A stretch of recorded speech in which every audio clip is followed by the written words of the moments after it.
Subscribe now and stay tuned for another captivating episode of the Crude Cast. Name is Matt Serafine. I worked in the oil and gas industry for going on 11 years now. And what do you do? Operator. Right on. Where at? Started out in Cook Inlet Offshore in Anchorage, Alaska, and now I work on the North Slope of Alaska. And how'd you didn't always work in oil and gas. So what was kind of your path to getting into this industry? Well, my brother worked still does work as a roughneck, basically in drilling. And he's the only one in like my family or friends or anything like that that worked in the oil field. So I always thought, that sounds like a cool job. I want to do that. And so waiting to get callbacks, putting my resume into companies. Worked at some restaurants, did painting for a summer, worked at a moving company. No calls, and then I had a friend who got a job as a cook on one of the offshore platforms and told me, hey, they're hiring a bunch of people, I mean, I know it's not exactly what you want to do, but probably get hired. So I was like, well, it's a place to start at least. So took the job. And from there, I, let the crews know where I worked, like, hey, I don't want to do this forever. I kind of want to do what you guys do. And eventually, as luck would have it, an operator shattered his foot. So he was going to be out for some time. And the crew gave me a chance. So no one else, I mean, besides your brother, no one else is in oil and gas? No. And your brother always same thing, must have got into it with buddies or something? So it was kind of weird. He was doing an odd job helping a friend help move some other friend's stuff. And his mom was the hiring person for Neighbors Drilling. Oh. She liked how they worked. Yeah, he got a job. It was very random, lucky. After working in Cook Inlet, and most of the people live in that area, I learned like you live down there, you either know someone or you're related to somebody, family friend, somebody works in the oil field. Whereas in Anchorage, there's actually not that many. Or yeah, few and far between. Yeah. Do you recognize more people that you work on the slope than you did working offshore? Yeah. Actually, the first place I went to, there was a kid I went to high school with that was on my crew. So yeah, so like right out the gate, it was something. And there's been a few people I met through my brother that are up there and whatnot. In operations? I'll see them at like the airport, or they'll be doing a job on my pad or something. What's the commute look like? It's pretty sweet. 15 minutes to the airport from where I live currently, and then an hour and a half flight, land in Dead Horse. And since I'm in the field, we have trucks, so we just change out with our alternate and hop in the truck, go change at camp, and go to our drill site. Oh. So you are driving, you don't take a crew bus from camp to like the field, or from camp to the... If you work in a plant, that's how it works. So if you're like where I first started when I went up there was in a plant. So they have a bus to the different camps and all that. But when you work in the field, you have your own truck basically. Your crew has trucks, so you just ride with the other people changing out. So you just drive yourself. How far from Dead Horse? You're not working in Dead Horse, so from Dead Horse to the camp, how long is that? 10, 15. Like 20, 25 miles an hour, or what? 35 on most. Some are 25, but pretty much everywhere is 5. Like, what is that process? It's like wells, mostly online. Mostly all of them are online. So it's going from the pad to a flow station? Is that what's going on? Yep. Okay. That's right. So there's flow stations. So then the plants, the gathering centers are different than the plants? No, it's the same. Basically the biggest difference was BP, the Arco. So they call them different things, but I mean it's wells flowing into a plant to get processed. Right. Kind of the same deal. And they're connected to where if sides goes down, they can open up a valve and supply AL to side and vice versa. I said AL, that's what they call gas lift. So, it's just the nomenclature is starting to take over. Now, why AL? Alternative lift or something? Don't get me started. Well, one of those things you taught me all those years ago, the 5 different ways you can flow well, the artificial lift. They call gas lift artificial lift when there's more things encompassed in that. Right. I mean, you're using gas for who knows what up there. What is a typical day for a field operator? So where I'm at, we do our change out meeting with night crew at camp. So we've got a little room that we have dedicated for us and change out there. It's called. They're the ones that kind of overlook the whole field and make sure the gas plants aren't overloaded and all that. They kind of dictate what wells come on and get shut in. So they come in, give us some numbers, give us highlights of the field, what's going on, what we could be expecting for the day. And then from there, we go to our plant morning meeting. I'm going over numbers, what the plant's doing, what the field's doing, and all that good stuff. And then we go to our drill sites. We sign permits if we have them, inspections, wireline, what have you.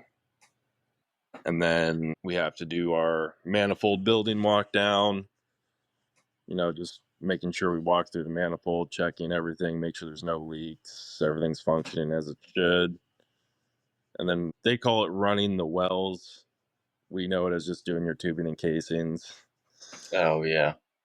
So we have to go out in the pad and go to each well house, take a look at the tree, make sure everything's hunky-dory, get our tubing and casing readings, whether it's 89 degrees, which we hit one day this summer, or if it's negative 40 degrees. And yeah, from there, whatever projects, if troubleshooting, if things aren't going right or what have you. And if you're at a drill site that has really high gas wells, you're bringing on and shutting in wells throughout the day, depending on ambience. You're opening, closing, choking back wells pretty frequently. So what is very different ball game than what we came up with. And that's all to recover the most amount of barrels per day. So it's mainly because the gas plants can only handle so much. So, and as you know, when colder temperatures, turbines run way more efficient. So when it gets cold, the gas plants can move a lot more gas, so we can bring on more rate. That's where we're limited.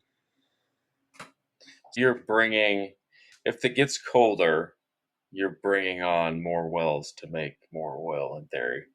And there's probably some other balancing going on there. Yeah, it's other wells and a different drill site might get shut in for wireline work, so we can bring on this other well to backfill it. So we're always optimizing our rate. It's actually a good question. Is that all engineering driven, or is that operations driven?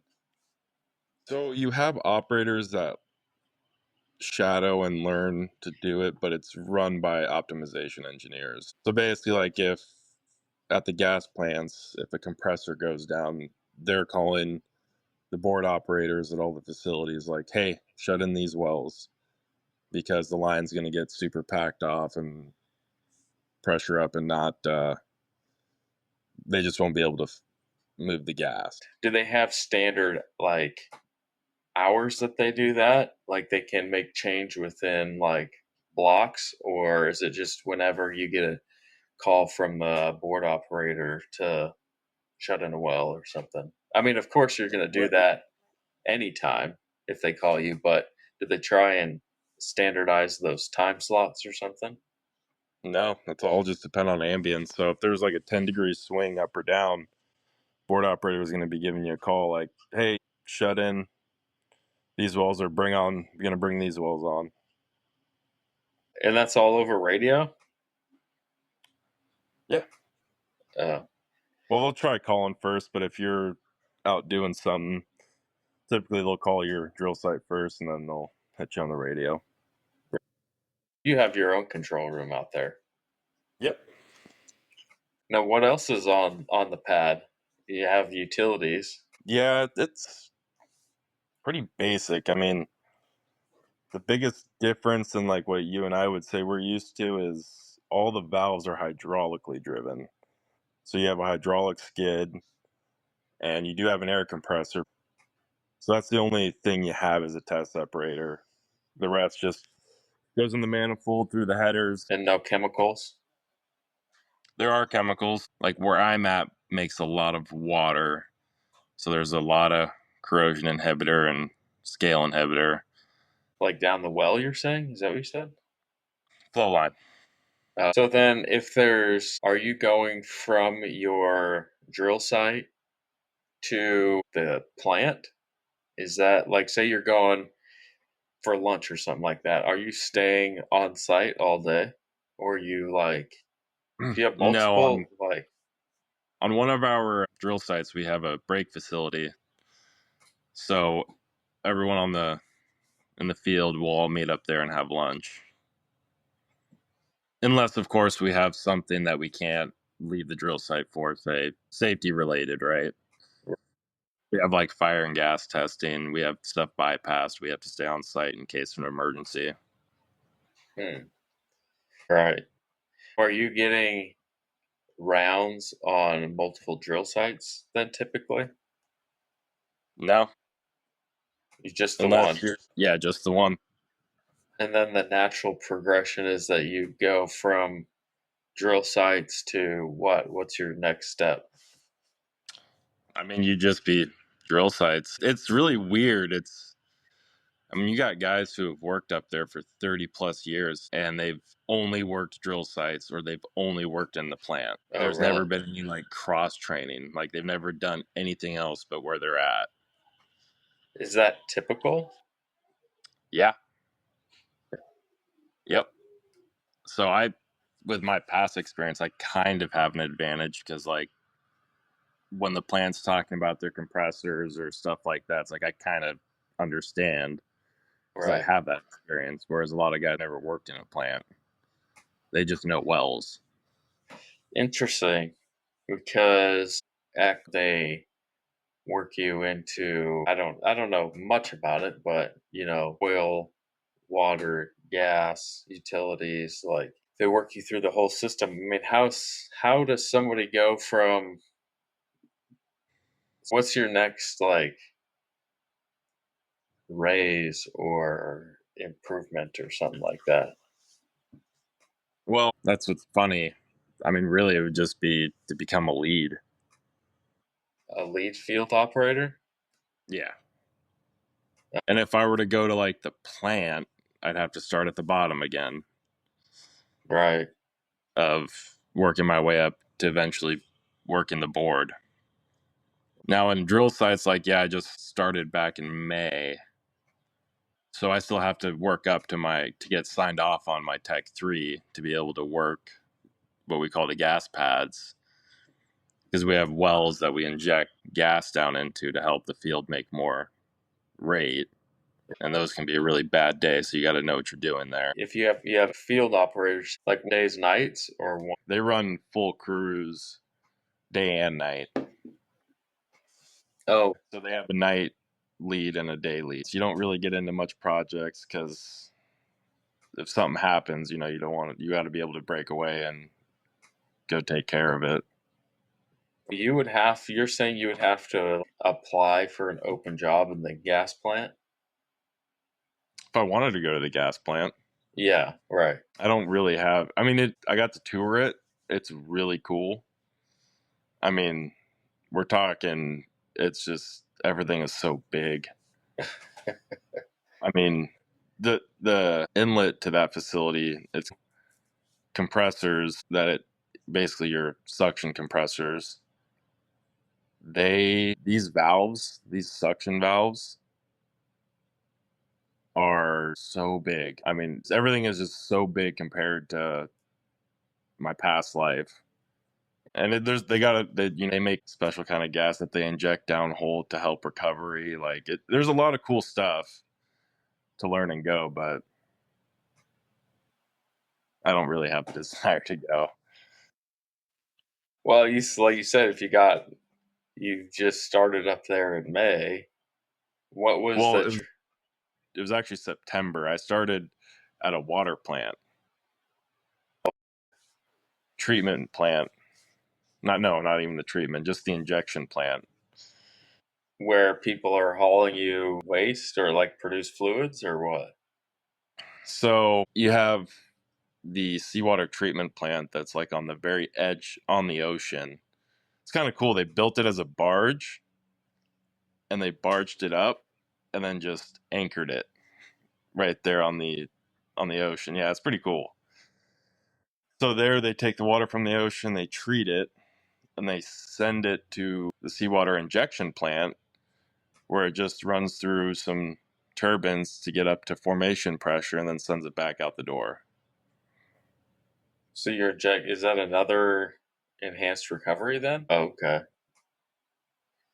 Interesting. I would have assumed that most of the recovery was just almost naturally gas, just because there's so much of it, Yeah, they do both. And there's a lot of and then there's a lot of produced water. So, these plants, they can three-phase separate. So there's a lot of produced water injection. Right. What is treating it? Is it just same thing like chemicals and that type of thing? Vac tower and chemical. And well, not a bunch of silt, I guess, huh? They're able to get clarified enough with those screens, huh? Or multiples or size or something. Yeah, mainly just like the chemical, the old oxygen scavenger and vac tower. So you go from seawater to the field. Was that the same thing? Did you have to apply to get out of seawater, or is that the same thing, like just a natural progression? So that one was more of just I let my foreman know because the seawater plants are encompassed under. I just let my foreman know. I'm like, hey, I'd really like to go to the plant or go to the field because that was just the days were long there. That place is really clean, I'm guessing. Yeah. So how far from camp is seawater? So if you're at the seawater treatment plant, the camp's actually built in and you stay out there because it's quite a ways from where everything else is. Like if I were to drive from camp, it would be like 30-40 minutes. And you're driving? You're not hovercraft or flying or something? There's a road out. It's definitely like a platform type feel, except you can still drive if you want to go somewhere.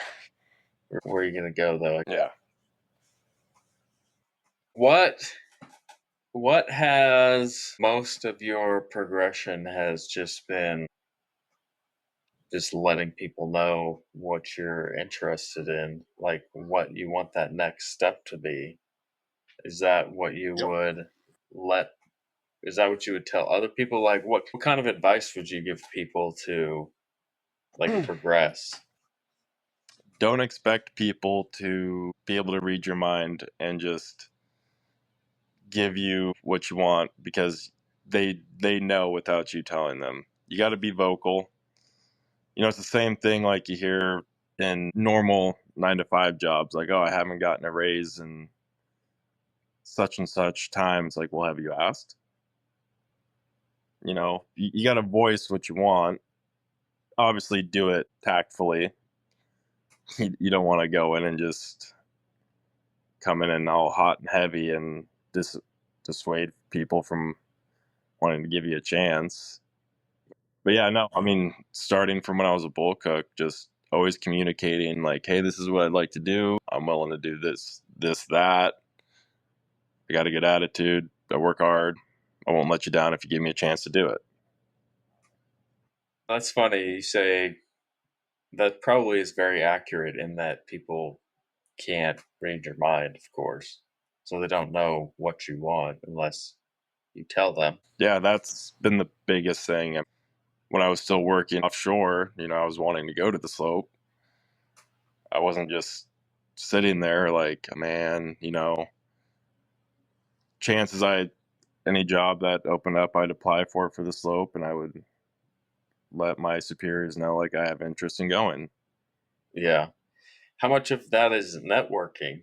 I mean, are you just letting your supervisor know, or are you like letting other people that you know on the slope, like, hey, let me know if there's a position open, etc.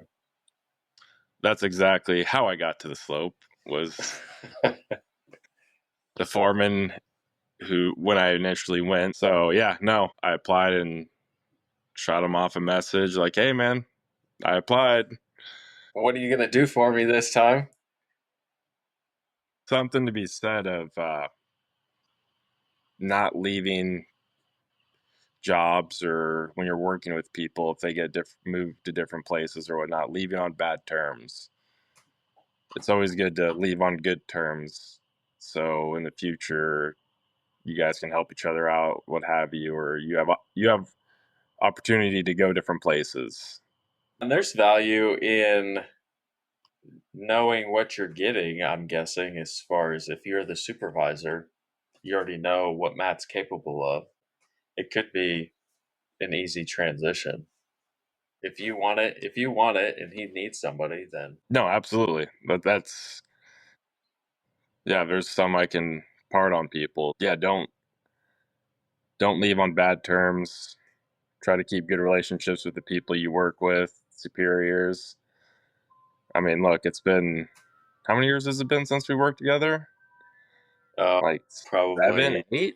Yeah, I was gonna say 7. And we're still on good terms, like it's a good thing to do. How long was it from, let's say, the time that you decided you want to go up there and you kind of like start applying and letting people know to actually going up there? It was about a year, maybe 2.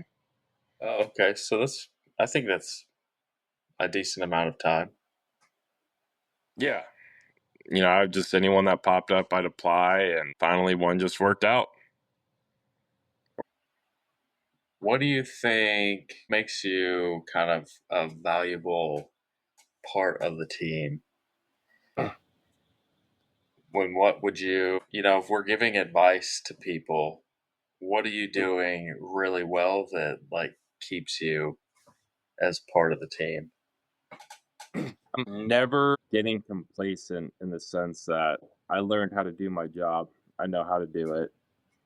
So I don't need to do all the stuff I had to do when I was coming up to get where I'm at. Just always have a good attitude, in the sense of being willing to do anything.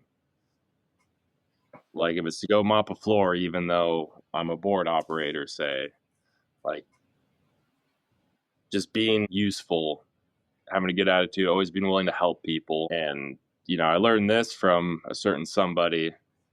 The first guy, when I started, he was the only guy in my crew that actually took the time to actually start training me and teaching me, and I've taken that in my career and focus on that. And it's always good too to do the training because you learn how to do stuff again that you may not have done in a long time. No, I would just say just keep a good attitude and make sure just have nothing's beneath you as far as work wise. Make yourself useful. There's a task that not a lot of people like to do. Make that your task. That's your in. Yep. Get along with people. It just goes back to attitude. Whatever job it is, whether you work in the oil field or the office, we'd all rather be at home with our families. We'd all rather be doing something else, but you come with a good attitude, it can affect other people to where you make it your time at least enjoyable. Yeah. You're working close quarters with everybody for a long time. It gets pretty old to work with crummy guys. I mean, maybe not so much in your case anymore, but we technically spend more time with our crews than we do our family. Yeah. It's even for us as well. You still have to show up. You still have to work with the same guys every day. Yeah. I mean, granted, even there, you can drive and get away from them, or you might not work with them for quite often. Yeah, having a good attitude's a big part of it. Yeah, and I would say too, one thing that helped me in my career is taking ownership. If you mess up, don't do the blame game. I always found from the leads or management that I worked for, they always respected the fact that I would take ownership of my mistakes. Let's say I learn from it, won't happen again, it's my fault. If you put yourself in a leadership, in a hypothetical, like what would you want to hear someone who messed up say? Would you want to hear a bunch of excuses and then blame a bunch of other people? Or would you rather them just be like, my bad, won't happen again? Yeah, try and figure out what happened for days or weeks on end. Yep. But yeah, I would say, yeah, kind of in the roundabout is just attitude and don't have anything beneath you as far as what your work is. What's the best part of your job? Currently, I guess you could do it, at each one of your kind of positions, I suppose. I mean, offshore, that job was just cool. I mean, it really was. You take a helicopter out to work, you're out in the middle of the ocean. The stuff we did as far as like what our daily tasks were, it was pretty cool. Very hands on. On the slope, in the field, I would say is the freedom. Like other than the morning meetings, you're at your drill site and you just have freedom. You're there by yourself. You kind of dictate what do you want to do for the day as long as everything's running right. And if you want to go, if some other drill site has stuff going on, you just drive over to go help them. Or if you want to go learn another drill site, you just drive over. Because you don't have to really worry about being on site as much because you have a board operator who gets your alarms and they'll let you know. And granted, you don't make a practice of it, but if it's to go learn or help another drill site operator, then yeah, it's totally acceptable. Yeah, the freedom is amazing. And I'm assuming, because it was similar for me, it was more dynamic offshore than it is where you are currently. Like you have a more varied work scope, I guess. Yes, offshore, you kind of do everything, whereas on the slope, there's someone for everything. Right. Like when I was at the water plant, the toilet broke, and I'm like, where do we keep our parts? Yeah, right. And they're like, what do you mean? We just call someone. Like, really? That's pretty neat. Yeah. Which is, yeah, that is nice. Does it affect ownership in a certain way too? You know? Yeah, it does. That's something I've been trying to impart, like certain things, like if we're too busy to focus on that, then yeah, we have the luxury of being able to call someone. But if we have the time, then do it. Right.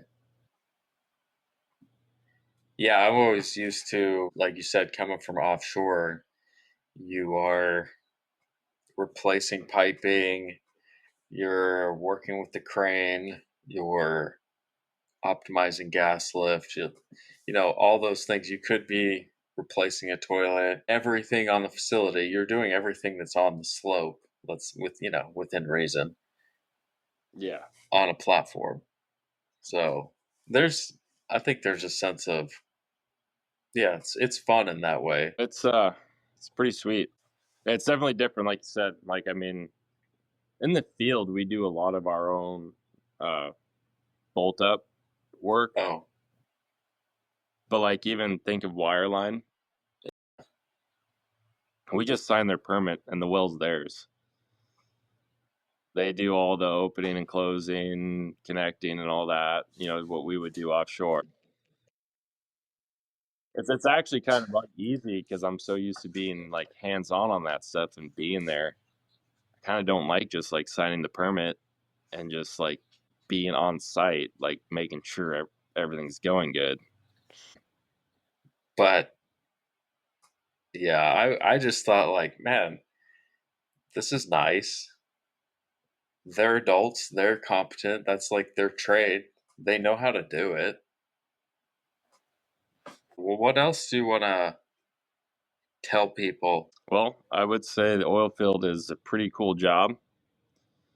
I mean, it's definitely, I think it's a little different in Alaska than it is everywhere else because I think everywhere else is normal 410s or what have you, not kind of like the shift that we do. It's not for everyone. Some people can't handle being away from home, but it is pretty sweet. You get half the year off. You're on a 2 and 2, 2 weeks on, 2 weeks off. I mean, the work can be, you can have some really bad days, but for the most part, if you got a good group of dudes you're working with, whether you're in operations, drilling, construction, service companies, such as Wireline and E-Line, I don't know, I think it's a pretty sweet gig. So go ahead and scare everybody away with how cold and nasty the North Slope is. Well, this will be my first winter actually being out in the field. Last winter I was in a plant, so it didn't really affect me. Right. But, I mean, it can get to temperatures to -60, -70. It can get cold. And what's crazy is the wind is what really gets you. So there was a couple of days my last hitch, it was 17 degrees. And when I went to go run my wells, it's like, okay, I'm in my Arctic gear, but it wasn't like as cold as like 5 degrees with the wind blowing 20 miles an hour. Oh, yeah. Yeah, that wind is really nasty. But yeah, no, it gets cold. I mean, it gets what you call phase conditions to where, say, if I'm out at the drill site and it hits phase 3, meaning you can't see more than 10 feet in front of you, you're stuck. You're stuck at your drill site? Yep. Uh, Or if you're on the road, I mean, you either just pull over and wait it out, or if you think you can see the delineators, because on the road you have delineators to help guide you and for those conditions. it's like a reflective stake or something. Yep. Yeah, you need to, and it's required you have Arctic gear with you in the wintertime and then some food with you in case those do happen. You have food and drink and warmth. But I know at the security gate, they'll do like checks. I know like at the plant, if you work at a plant, I think like maybe there would be like one set in your crew van, because the way it works is the crew meets up at a spot in camp. You go to your crew van and you drive out to the plant to change out with the night crew. Then they just drive back. I mean, the Arctic gear is insulated coat. It basically an insulated snowsuit and boots and stuff. Yeah. Yeah. It worked, man. It's actually quite amazing. Those insulated bibs those things Game are awesome. changer. I want to get a pair for myself. When you're doing that daddy daycare and you want to go sledding or something, you're like, where's my Arctic gear? Yeah. No, those things are pretty sweet. So you were working at the plant. Now you're out in the field. I mean, what's the ratio of like outside work to inside work still? Because that's one thing people talk about. Same thing offshore, where you had a coat, but you weren't necessarily outside all that often. And it's Yeah, similarly unless you were true onshore, where you're going from your truck to a well house, your truck to a building, and unless you're actually working outside for an extended period of time, you don't put on full snow gear. You just you have a set of long johns or something. Yeah, I would say it's being like an operator, it's comparable to that. Like really the most time you're going to spend outside is to go run your wells. Unless of course there's like a line frozen, you got heaters going on it. But yeah, it's very when it's that cold, you're not really spending that much time outside unless something bad's happening. But like this last hitch, I was permitting insulators and they were outside all day in 5 degree to -17. Right. I guess it just depends what your job is.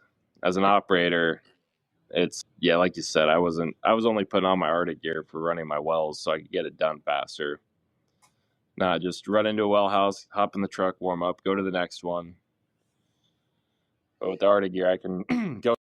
They're building heated tarps and plastic, or they have something specifically built, I imagine, or heaters or something. Not what these guys were doing. Some jobs, yeah, but these guys are kind of just going all over the pad for inspections. Yeah, I would say it's about the same being a field operator. It's like, okay, do we have to go offload a boat or dumping chemical? You know, it's just those one offs that you're going to be outside for a little bit of time. So what's next? So you were bulk cook, now you were an offshore operator, now you're a field operator on the North Slope. What are you looking at? I mean, I'm still quite young. I mean, I'm 33. Possibly, you know, I wouldn't mind moving into a leadership role at some point, but that's down the road. And field operator, though, on the slope is pretty amazing. I think I found my job that I really don't feel like leaving. Yeah. And maybe down the road, I'll want to go into the plant to learn that. But for the time being, I'm content. Yeah, sounds like a pretty sweet gig. And then, like you said, if you're a self starter, then I'm sure there's more than enough to do there. Oh, yeah. I've got so much to do for training wise. I mean, uh, that's the thing that sucks about leaving a place where you were confident and competent and you're on top of the totem pole. You go somewhere else, you got to start all over again. Right. Yeah, you got to ask all the stupid questions. Yep. Yeah. I remember asking someone a question once and them being like, "Are you kidding me?" That never happened. No, I tell all the new guys, I'm like, listen, ask all the questions you can because there's going to come a point where you've been here long enough where people are just going to expect that you know these things. And it's up to you to ask the questions to get to know it or to drop your ego. And in those times where you may come off as an idiot, still ask the question to save something bad from happening. Yeah, I think I was getting rounds and I thought I knew what gauge I was supposed to be looking at because it was pretty close to what everyone else was looking at. And then I changed out, we were talking about something, and I'm like, where are we supposed to be getting this number? Like you said, you put your ego aside and you don't know it. So you have to ask Yeah. that question. And that's better than being a year or two down the road and everyone assuming you know what you're doing when you really don't. Or you think you do, I guess. Yeah. And, you know, if it's on your round sheet, it's probably pretty important. Yeah, Right. well, I mean, can be. Can be. There's a reason anyway why you're looking at it. It might just be so you're going to a specific spot to look at something else, and yeah, while you're there, you might as well look at this other thing.